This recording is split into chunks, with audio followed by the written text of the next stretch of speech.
Hey, this is Donna Price. Welcome to Visionary Womenpreneurs Radio, where we talk with women entrepreneurs that are changing the world through their business mission and vision. Today I'm thrilled to have with us Liz Murdoch. Liz is going to be talking with us about women's intuition in business, but she's also known as the International Dog Communicator and has been talking to dogs most of her life. She discovered her special skill in kindergarten and has honed it throughout her life, winning awards in dog training, becoming certified and working in animal-assisted therapy in hospitals and rehab facilities, in addition to earning a master's in international education and communication from Columbia University. Liz has spent years developing educational programs for both adults and children and is a veteran volunteer with animal rescue organizations. Besides private consults with dogs and their people, Liz hosts popular podcasts Talking with the Dogs and can also be found teaching and discussing dog care and communication on her YouTube channel. She's committed to training and supporting dog people to develop greater connection and communication with their dogs so they can live and work together in greater harmony and health in and out of the doghouse. So join me in welcoming Liz to Visionary Womenpreneurs Radio. Great. Hey Liz, welcome to Visionary Womenpreneurs Radio. I'm so happy to have you here today, calling in from California, I think. Yes.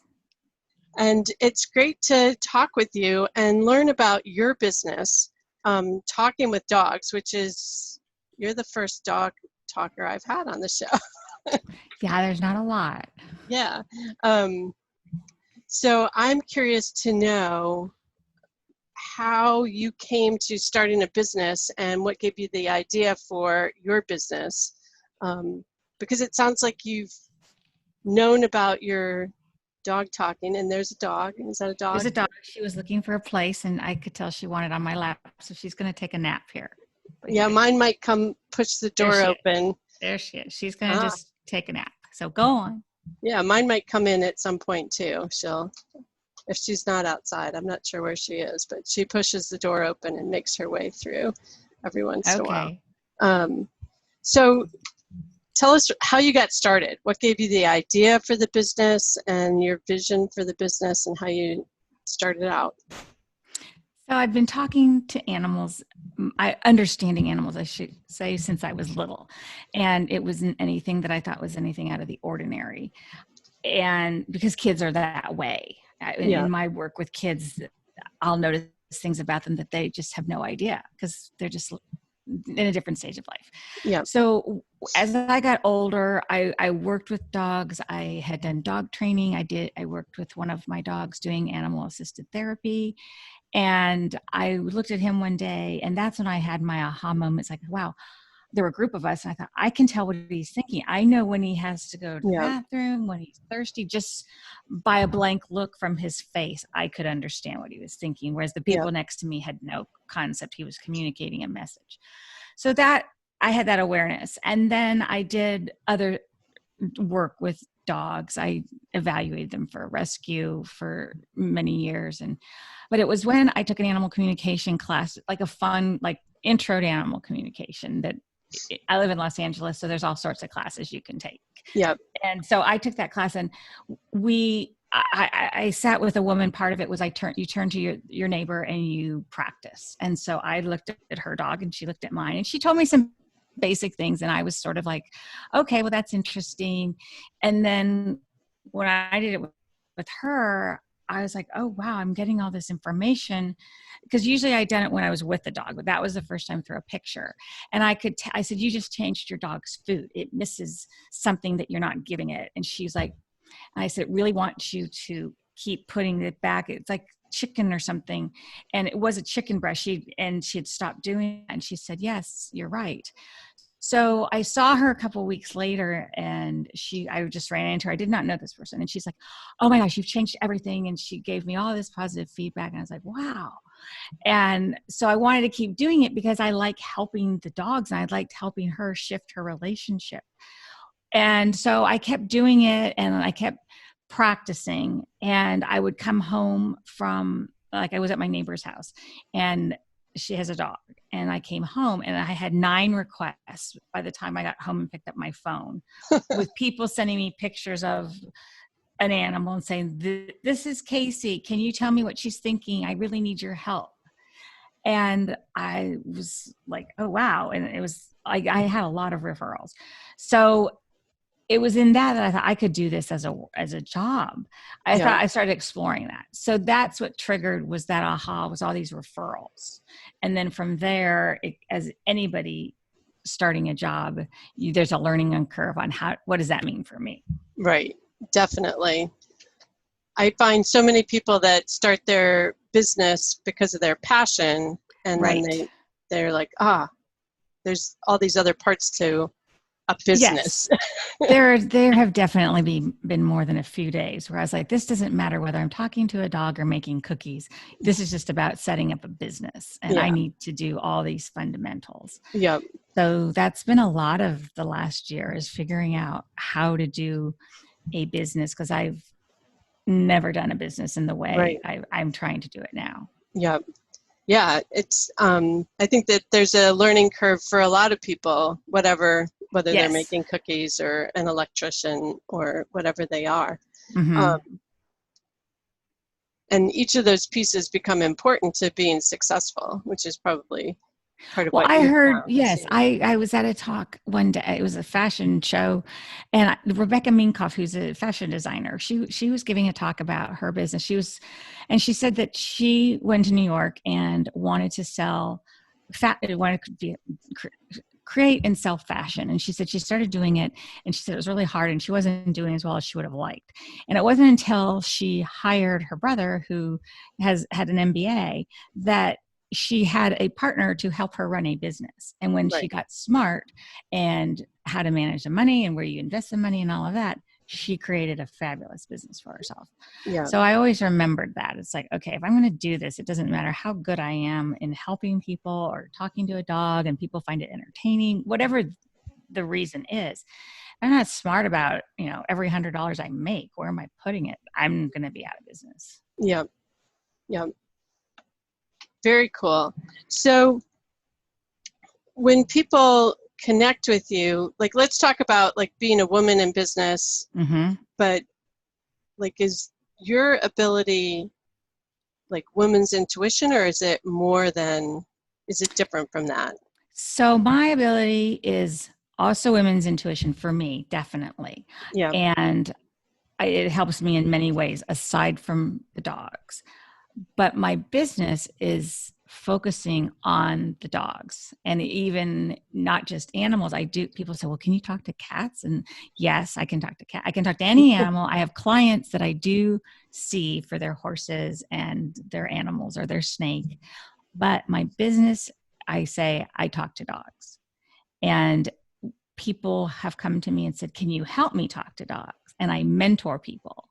So I do other aspects of it, just like businesses have started making shoes, and then they expand. Oh, well, I had extra leather from my shoes, I'm going to make belts. Yeah. But my core business is I talk to dogs, and I help people understand, connect, and communicate with their dogs so they have better understanding, so they're confident in their choices in caring for their dog. But could I totally pivot, as we say all the dog business dried up, and I could coach women on how to hone their intuition? Absolutely. But that's not the market I'm advertising to. Am I happy to share how I do it? Absolutely. Because I think it's really important, the business part or intuition, because listening to ourselves is key. And that's why I feel grounded when I get skeptics who say, well, why are you doing a business on this? I'm very clear with myself on my why. Okay. So just tell us really clearly your why. My why is I want to make a difference for the dogs in our country and the relationship with the people who either have them in their homes or who work with them. Yeah. And that if I can help people better understand an individual dog, I've seen how it changes the relationship for better care for the dog, and then how the person has a new understanding and it affects other relationships besides theirs with just that dog. Yeah. And so that's my way of making a contribution. I bet everyone that is listening to this, I know for myself, I'm thinking, oh, I want her to talk to this cat of mine or this dog. Yeah. We have a feral cat. We attract feral cats to our house. And so we have a new feral. He's been around for 2 years now. And and people say, oh, you can't tame a feral cat. He's just getting to the point where we can pet him and, you know, he'll lay in front of you and purr and everything, but just, you know, and we sit out there and we talk to him and just starting to warm up to us. But he also goes out and he gets in fights. And I want to say, dude, like, where are you going? Yeah. You come back all beat up. But well, they have their territory. But so like when people say you can't tame a feral cat, there's plenty of people you could find out there who would say, oh, absolutely you can, if you, because you have a different relationship. But it's getting past those assumptions, whether with a feral cat or you have two dogs that look exactly alike. It's like, wait, we can't assume that dog number one who likes the dog park, dog number two is going to do the exact same thing. It's helping shift assumptions about anything, a dog, a cat, or a person. Yeah. Yeah. And like, it's about building that relationship. Yes. Is what we've found in working with these two feral cats. One that's tamed and has started coming in the house now, and he's been around for a long time, but this new one looks in the house and thinks, I think I want to go in there, but I just can't do it yet. Yeah, at their own pace. Yeah. At their own pace. But yes, you can tame a feral cat. We had a kitten whose mother was feral, and someone brought the mom in with the kittens, and I ended up adopting that. And I mean, she was little and she was clawing at the screen to get outside. Yeah. And my husband's like, why can't we let her out? And I'm like, well, she hasn't her shots. 2, we get hawks over her head. She's not big enough. And 3, she hasn't been spayed yet. Yeah. And it was hard to keep her inside, but we kept her inside until all those things. She was bigger, and she's still alive. I think she's probably 15 now, but she still wants to go outside, and she comes in every night. She stays close. Certain weather range, she'll stay inside. Yeah. But I think some of it is nature within, like some people, they know that they want to be, they're horse lovers when they're 2, and they become horse trainers when they're 50s. But I think honoring what is within a person or an animal is what is so important to me. Yeah. Yeah, we found a litter of feral kittens years ago, and the mom just disappeared. And so we had them in the bathroom for weeks, and the girls, my daughters would go and read their books and do their homework and sit in there, and they would hiss and huddle in the corner, terrified. But eventually they all got adopted out, and and we're fine. So that's good. Yeah, that's good. So for people listening, like, what's like one of the first things that, like, to start that relationship or to improve their relationship with their animal, like how to tap into their own listening skills? Or it starts with getting clear. Skills. Okay. So it starts with getting clear with yourself, and meditating or praying or just being quiet, whatever works for the person, how they get quiet. And it's the same as if you have to make an important decision about something, whatever works for the person. For me, it's I get quiet.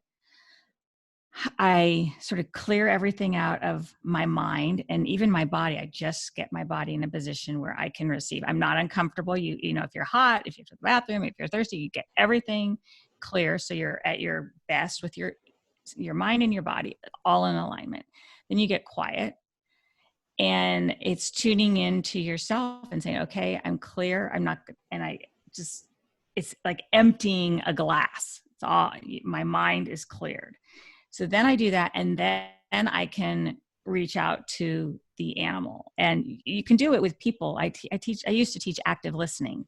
So say I'm going to, with you, Don, I'm going to tune into you. You have something you want to tell me. I'm going to just be quiet, and I'm going to receive. And if you tell me something especially now in society, we're all trying to listen and understand. So if you're going to listen, you have to be willing to receive something that might be uncomfortable with just listening and not responding. Yeah. So when an animal tells me something, and I always write it down in a session, if I'm getting that the animal, or I see a picture, however I receive the message and I write it down, I don't try to understand it right away. I don't try to judge it. Like when you say, oh, you can't, when someone was saying like, you can't train a feral cat. If I get the message, I want to be trained. I've had the animals say, I want to go back to school. I'm like, okay, I just write it down. And then as I'm going, if I get that message again, I might underline it. So it's like, if you've raised a toddler who says, no, I don't want that, instead of like, we're gotta go, we're getting into the car. It's like, okay, well, why are you saying no? Keep saying no, keep saying no. Oh, you're uncomfortable. The elastic's too tight around your waist, or usually there's an understanding that comes as we look at the notes, as we receive. So a person can write down, and they're just receiving. And so it's getting into that frame set. I'm just receiving. And if a person wants to try it with an animal and they're having difficulty, practice with a person that just say, I'm going to listen to you for 3 minutes and I'm just going to listen without thinking. And I'm not even going to write it down. Just listen. So it starts with listening and clearing ourselves and then just listening. Well, I think you said a key thing there of like, you're going to listen without thinking or without judging. Yes. And that's key, I think, to being open to hearing what the animal or the person is saying, is to just receive it. Yes. And sometimes it's hard. I taught a class for women who it was a women's group. I was a guest speaker, and I had them do an exercise on active listening. And I said, don't think about what the other person is saying in terms of your response. Just listen and let them talk, and I will time it.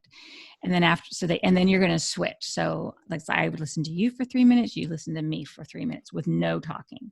And then we say, what was that like? And there was a woman who stood up and spoke, and she said, I did it with someone I have known for 23 years. And I know her, I've been to her house. And she just told me things I have never heard before. Yeah. And they were blown away. Yeah. So that's why when people say, I don't think you can hear dogs, it's like, well, I spent a lot of time doing it. That, maybe just because you can't do it doesn't mean I can't do it, but I'm happy to teach you. But it starts with active listening, clearing my mind and being willing to just listen. And animals know, like the cats know your house is a safe place. Yeah. So it's the same thing with talking. They know when someone's going to listen to them. Definitely. And feed them. And feed them. Yes. Yes. Yes. They're definitely there for the food. That's part of it. Well, that can be a starting point in building trust because it's care. And I think if I was really hungry right now, I might have trouble talking to you if I was distracted. It's like, where's the food? I haven't eaten. But once they've eaten, that's when you can go try the next level. Yeah. And they definitely, our cats are fed outside. So they're predominantly outside cats that get to come in sometimes. And so that's probably how we attract them. But, and we've got a couple farms in town that have feral cat, like a barn full of feral cats. And so I think, they're just kind of roaming around. They end up here.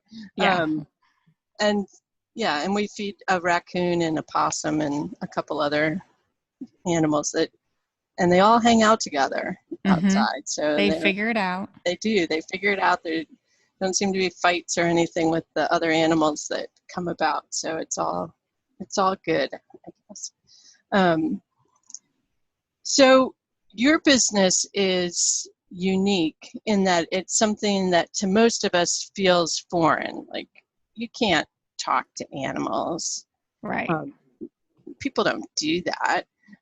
So how do you communicate that to people that doubt, like, doubt that or don't understand that or challenge that with you? Well, I have a podcast, and I have had, for that reason, I've had several people. One woman, I didn't know she was a skeptic until I was attracted to her dog. And I said, "Oh, I'd love to have your dog on my show." Sometimes I get that knowing. It's like, I just want to have that dog is a chatty dog, and it's a different dog because I try and make it an interesting show. Well, it turned out she came to my studio and we were talking, and right off she goes, "I just have to tell you, I'm a skeptic."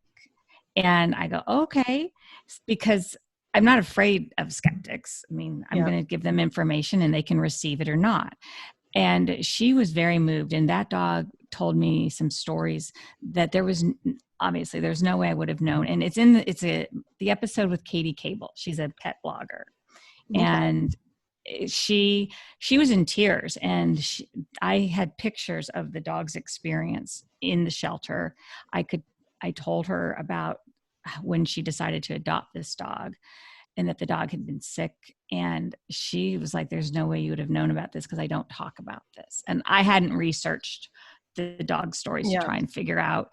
So I just say, this is what I'm getting from your animal. I encourage you to think about it. And usually they go along with it. They're like, "Oh, wow, this is amazing." I think they're reluctant. I have friends, like I just had a friend who was visiting Los Angeles, and she stopped by, and we were social distancing in my front yard, and she had her dogs, and the dogs came over to me, and she goes, "Will you talk to them?" And I said, "Sure." So she had 3. And so I'm telling her about each dog, and she's like, "Oh, that's so funny." And my daughter was there with me, and she just laughs because people will say the same thing. They'll go, "Oh, that's so funny. Oh, funny you should say that. Oh my gosh. Oh, that's true." I'm like, "I know that's true. I see a picture of it." So they just come round. And so, people who don't understand something will often say, "It's not true. I don't believe it," Right. because they don't understand. But, it's true for me. I've had enough people be blown away and have it make shifts in their lives at home that I'm like, okay, my audience, someone who's making expensive shoes is not selling to everybody. So, Right. it's just, okay, they don't understand. Hopefully they will one day, or they'll take it seriously when they talk to their own dog or their own animal and try it. And if they do that, that's fine with me. I've done my job. Yeah. So talk a little bit about the shifts that people experience at home, like what happens for people. They changed in terms of behavior, their own behavior, they tend to make a shift on oh, I didn't realize I wasn't giving my dog fresh water enough. They like the fresh cold water. It's like, oh, the cats will have behavior issues. And I'll say, "Well, she says you're not cleaning the cat litter box." And I told that to a woman who is an animal communicator. We were working with each other on our pets, and I said, "Oh, you're not changing the litter." And she's like, "Oh my gosh, that's so true." And I said, "Well, she doesn't like to share the litter box, and it gets clumpy, so she wants you to change it." So she changed it and didn't have accidents. So they notice behavior changes. It also helps with like going to the vet. I had another client, was nervous about going to the vet and what are they going to find. And I can help them, your animal is telling me this. And like yesterday with this, or whenever this friend was here a couple of days ago, she said, "How's her mouth?" I go, "Okay, well, it's the top teeth. The top teeth has an issue. I had described the food was too big and she's having trouble swallowing." And my friend says, "Oh, well, she doesn't chew at all. She just swallows." I said, "Well, some of it's too big." Yeah. So I lifted up the gums, and the dog's teeth on the top were totally worn down. There's like these little stubs. Oh, wow. My friend didn't know because many people are not opening their dog's mouths and investigating the teeth. Right. But it can change the behavior. It can change, not forcing a dog to come out and greet people when they come over. I said, just put the dog in the back when everyone's settled, then bring, that, or the vet, or even people who have end of life decisions or how to care. It's like, "Oh, is she going to die tomorrow?" It's like, well, I can never tell that, but I can tell you that she loves you, and I can help them navigate that. And that is like, people have huge shifts in having support on the decision or understanding the process. They're not alone. Right. and I can give what I'm getting, sharing information that I'm getting from the dog. Yeah. Wow. That's powerful. I would think also you would be helpful to vets in working with Mm-hmm. animals that they're seeing and Yep. that are challenging them, like they can't figure it out or what's going on or things like that. Yeah. And dog trainers too. I get calls from dog trainers. I have a new episode coming out with a dog trainer that I work with. Yeah. Because nobody knows everything. Like I'm not a dog trainer and nor am I a vet, but I think vets appreciate it when I send people to them who have been reluctant, like, well, and also this one dog was in pain. And I said, your dog's in pain and really needs to go to the vet. She goes, really? I was afraid of that. I go, yeah. I go have the vet. And I was able to say, I think I see two issues with your dog. I see something that's like muscular or joints in the hips, but I also see a digestive problem because I could see, like, I get an image of red swelling, and I described to her what I saw. And I said, tell the vet that. And then I walked her through how to prepare for her vet visit. Well, she went, and she and her vet could have a different conversation because her vet had more information than my friend would have given because she just Right. didn't think about it. Right. And the dog's fine now. And what are vets' reactions? I know my vet would be like, fine, but So a lot of more, I think what surprises people is that more vets are aligned with it than they think. yeah.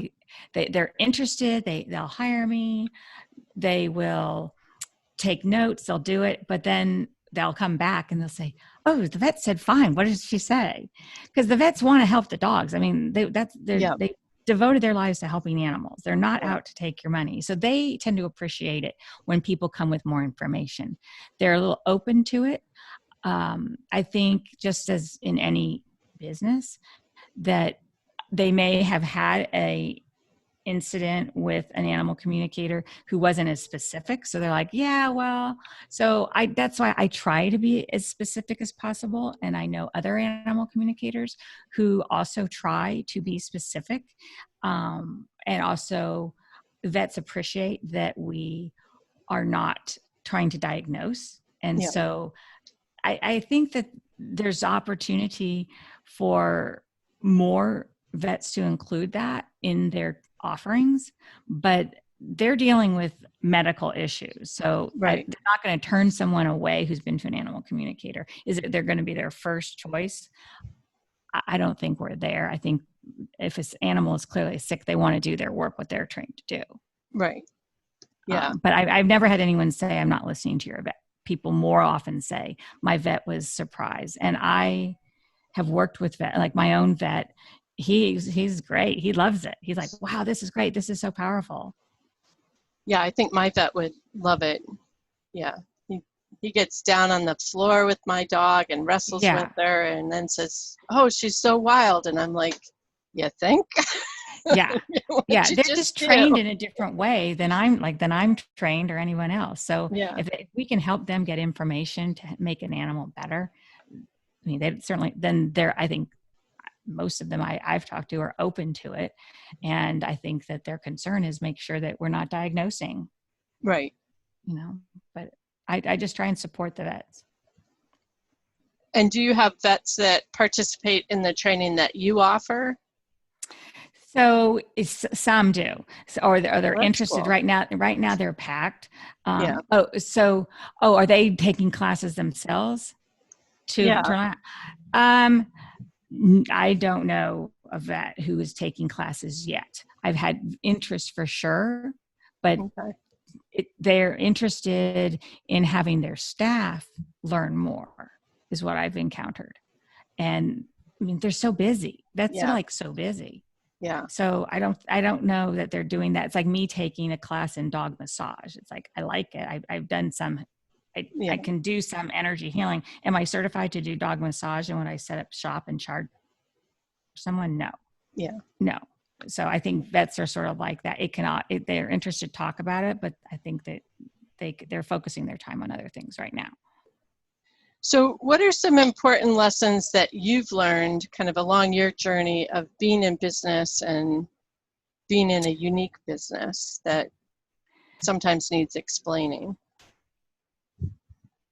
Being clear on your why, for sure. Why? Because it's not easy every day. And also listening to yourself. And especially as an entrepreneur, I'm doing this alone. So it's like, as I have to have a team because you can't do the social media and like the video editing. I'm starting to do videos on YouTube of my sessions because people are like, I want to see the dog. I want to see the person nodding that you're saying it, So I'm like, okay. So I've started doing video. So building that team for anybody, it's like what Rebecca Minkoff was saying about her business, that you want to make sure that you have the best people. You have people who are doing something they're really good at. Right. So that you can trust them and you can all work together. It makes a difference. So that's been really important to me, is building this team. And then also watching the finances, that you can't do this. I can't do this. It's like, oh, I got paid. Like I've gone to events where, I'll come home and I've got all this cash for like a donation event. It's like, oh, look, let's go out to dinner. It's like, no, I can't. This is my business money. You have to watch the finances and putting it back into the business, and I'm growing it and working, whether by myself or someone else, having someone who's helping you keep an eye on how you manage the money to keep your business going. Otherwise the business won't make it. I think the statistics are after 5 years, a lot of people still aren't in business. Yeah. So having that team and watching how you're spending money. And if you don't like something, I love talking with the dogs, the client sessions. Yeah. But I couldn't do just that all day long because I would just be sitting like on my phone for my online calls or one-on-one, and I need to do other things. So respecting what your strengths are and what you're going to do, because if you don't want to make cookies all the time, then you better be honest with yourself, or you're not going to be doing that 6 months from now. Yeah. I think that's really important. Watching the money, and knowing where your money's going and being conscious about it, but also, making forecasts of looking at what your potential is and knowing is this business model going to work for me long term? Do I need to look at, how to shift it so that it does work for me long term? And bringing in team members is key, and something that people, I think, are scared to do. Something happens, I think, for small business owners that they start off doing everything themselves, and then it becomes hard to delegate when they were in their corporate job, they were really good at delegating, and all of a sudden it's like your thing, and you become more protective of it. Yes, that's easy to want to do. Oh, I just want, especially when the person is charging you money. It's like, oh, so they want $150 to do this. Well, I can just do this myself. And I've been there. I've been there. And it's like, oh, that took 4 hours. That was a waste of time. And I still didn't get it right. So you have to get comfortable with how you're spending your money, and also know that you can do things in phases. Like no company is saying, well, we're going to do all of our holiday work now, when you need to be working on something else. Do it in phases. And so I am constantly thinking, oh, that's a great idea. I love doing that, but jot that down, put it away. I'll look at that next month. I have to deal with this right now. Phases makes a difference. Definitely. So any surprises for you along the way? So I've actually been surprised by how receptive people actually are, and how that they want to help and support. Like my clients, many of my clients are repeat clients. A lot of them are, and they want to refer. And when I'm doing these video series, I asked someone the other day, I said, would you like to be a part of this? And she's like, absolutely. I want to do anything to help you. And I'm like, wow, this is really great that it's not just me starting a business, but it's this community of people who really do want to understand their dogs better, or their animals, and they want to help other people. Like, oh, wow, if you understood like those cats, like if there was a shift that they wanted to make, they might be inside every day. Or you might say, oh, listen, I'm going to not even ask them about that. I'm just going to put a bed out front, out on a cushion for them. That you could shift your relationship and you're not wondering Right. that people are really open to that. Even the ones you're like, I would never do that. I'm not your, like, I've had people say, I'm not your ideal client. I'm like, okay, that's fine. And I say, can I ask your opinion? Because there are people like you who I think could benefit because you have an animal. And then we talk, and then suddenly they're like, oh yeah, actually, I want to do this. Nice. Yeah. I think that people in general, I think it's innate for people to want to help other people. And especially when they see that the other person is just trying to do something positive with their own life. So yeah. Sure, why not? I think that, so I've seen a lot of good, Yeah. and Yeah, I think it's rewarding. definitely. And it sounds like your business is rewarding to the people that you're serving and their animals. So it benefits. Gosh, yeah. Yes, definitely, because they've seen the shift. They feel more connected to their dog. Definitely, they feel empowered to trust their own intuition when their dog is sane. I mean, a lot of people say I talk to my animal.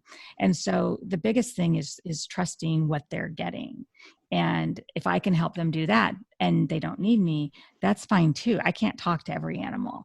So if I can help people trust, I think that she's saying something about, this the bed. I've had animals say they wanted a thicker bed, especially dogs as they get older. I said, oh, she's uncomfortable. And the people will say, oh, I thought that. It's like, well, if you thought that, why didn't you do something? Yeah. But I mean, I get that. But if they can start trusting what they're getting, that Right. just reinforces their own ability, and they'll keep trusting, so that when the bigger things come up, then they can do it. And Yeah. I think now it's so important to listen and trust what we get. And, as people trying to make decisions on their next steps, and whether it's dog care or their jobs when we open up, is that you've got to trust yourself, what you're hearing, because that enables you to make the choices, to make the changes. So would you say that you listen to dogs, or that it's a two-way conversation?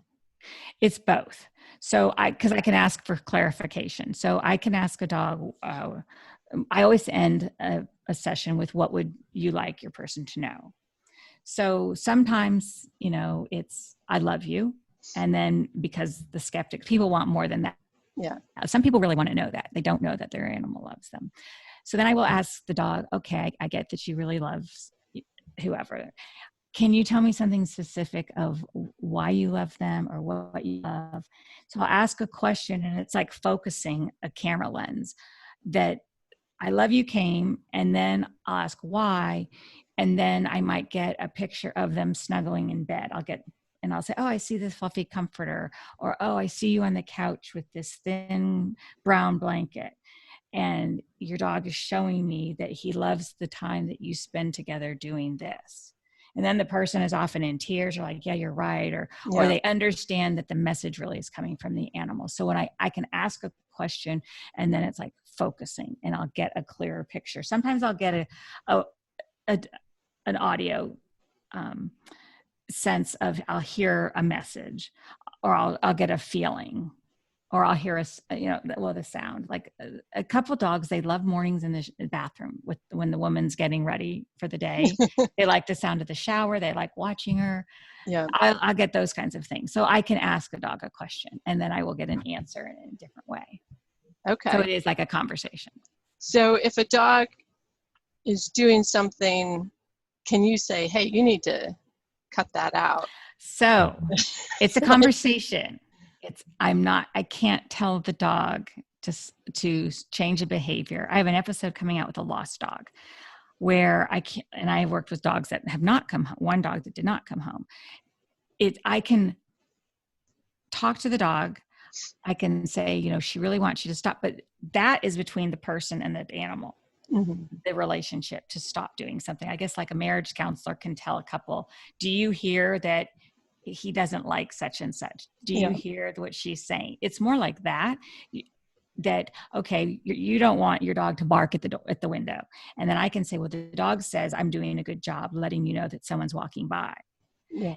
And so then people can say, well, stop it. And the dog might say, well, I just want to make sure you heard me. So then the person can figure out, or I can say, oh, do you hear that? Maybe you should just let your dog know you appreciate the heads up. And I do that with my dogs. They bark and I'm like, okay, thank you. I see someone's there. Okay. I know we're okay. And then they stop. So it's helping them have that awareness, how to work it out with the dog themselves.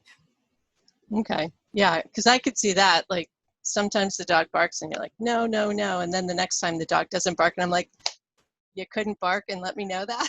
Right. Right. So well, consistency is another communicated an inconsistent message then. And that comes up a lot, like with dogs running outside, or that was a big one with someone. The dog, she goes, can you tell him to stop running outside? So I looked at the dog, I go, what's the deal with running outside? And the dog says, well, you're not consistent. Sometimes it's okay when we're getting in the car. And other times it's like, no, don't. I'm not sure what you want me to do.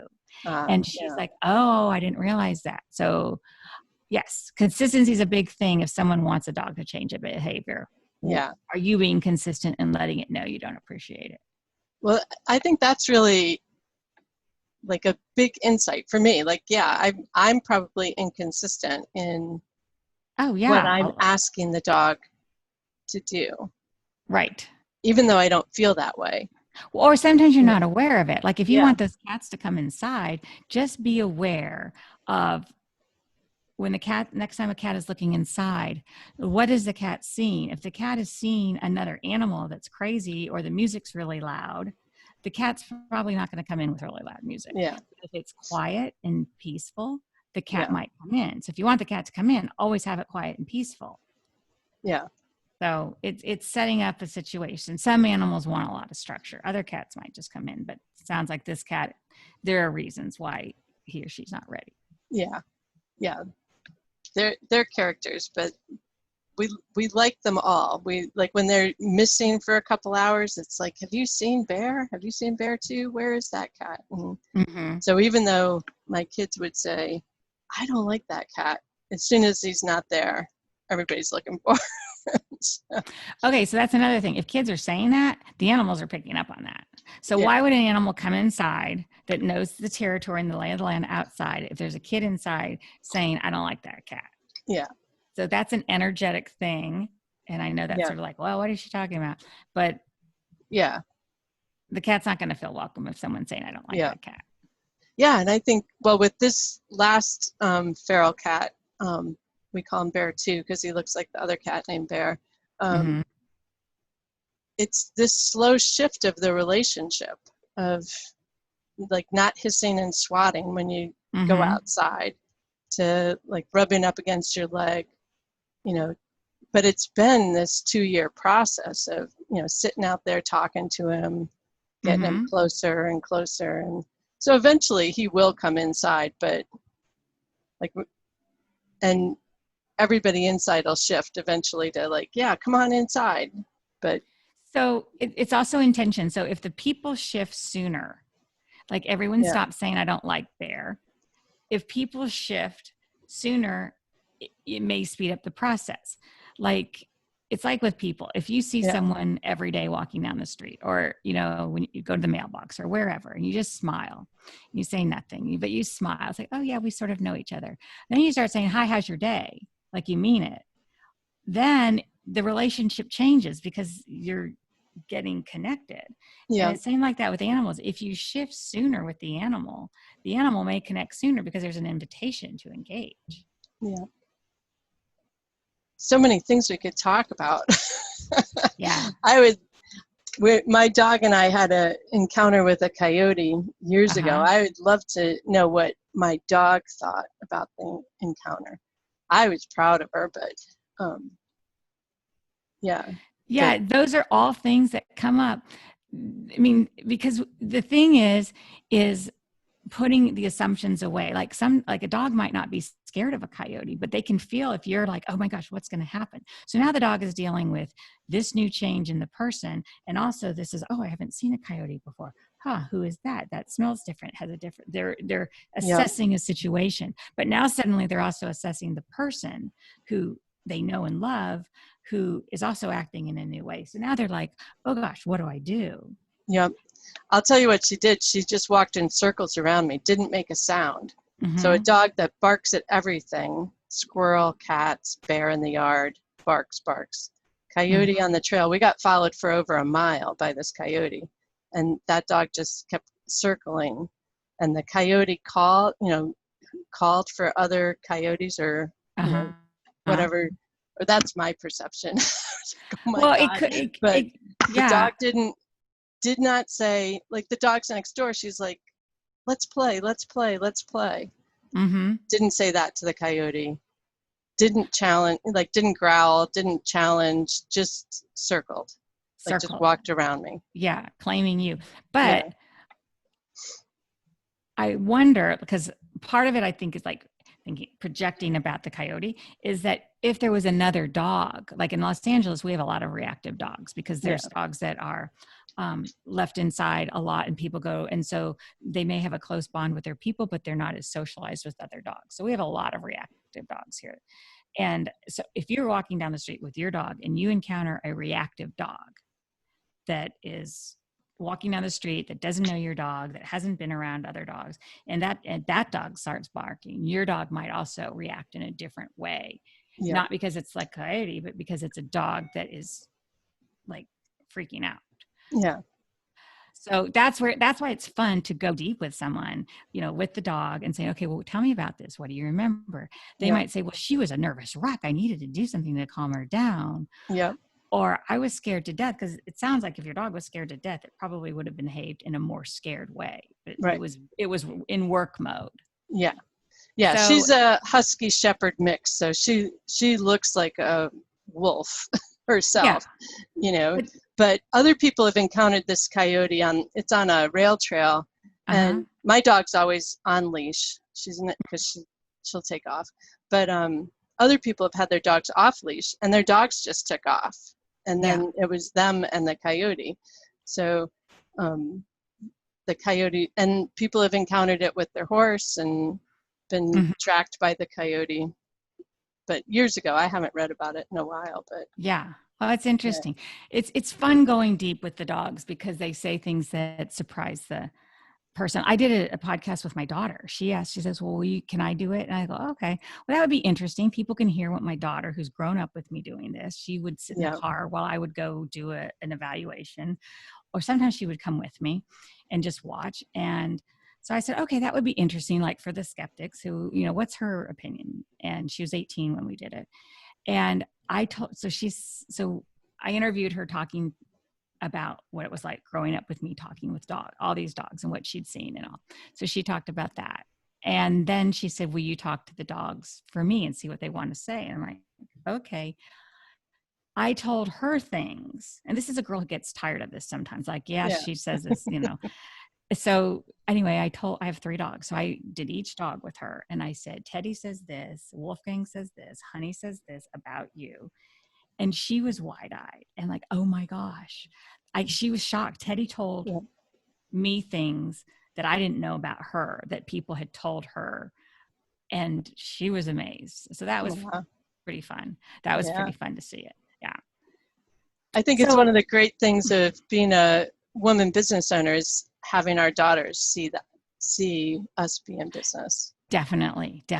I think it's really important, especially as an entrepreneur, because I think that the kids these days are going to have more of an opportunity to be entrepreneurs. It's more accepted to have your own business.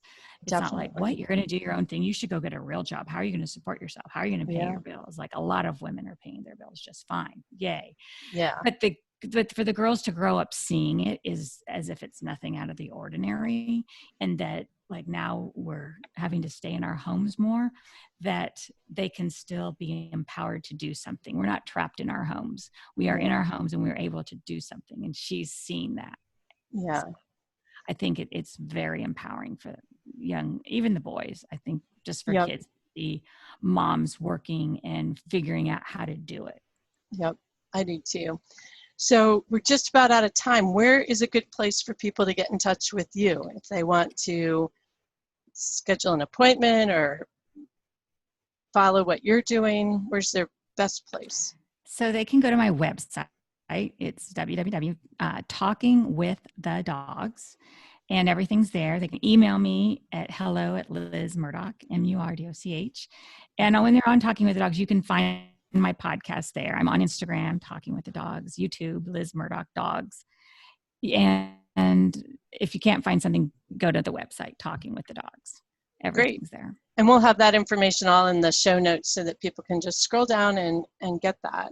I want to just thank you so much for being with me today. It was a lot of fun talking with you and learning about how you communicate with animals and how you've built this incredible business.